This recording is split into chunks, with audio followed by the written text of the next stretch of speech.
En formation, on constate de plus en plus de soignants en souffrance, qui ne comprennent plus rien à leur travail. Les soignants n'arrivent à penser, et si je n'ai plus de sens à aller à mon travail, à quoi bon y aller? Oui, mais si je n'y vais pas, qui va s'occuper des vieux? Les soignants se sentent pris au piège, ils ne pensent plus. Souvent, ils vont travailler à contrario, avec découragement et perte de confiance, un manque de reconnaissance, de considération. Ils se sentent d'autant plus disqualifiés qu'ils se vivent remplaçables, au même titre qu'un produit, au prix de leur singularité. Les actes deviennent mécaniques. Il est demandé aux soignants de faire sans leur donner du temps pour penser, un temps régulier, durable.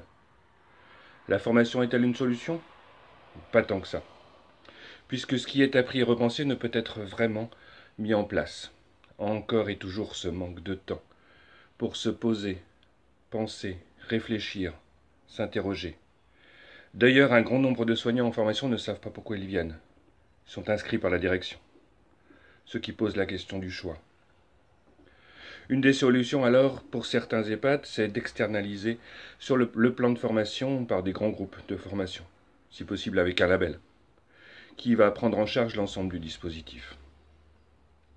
Notre proposition: engager le soignant dans le choix de sa formation en lien avec la construction d'un projet en devenir, avec pour objectif de penser et comprendre le sens des actes en interaction avec les collègues, les vieux et les familles.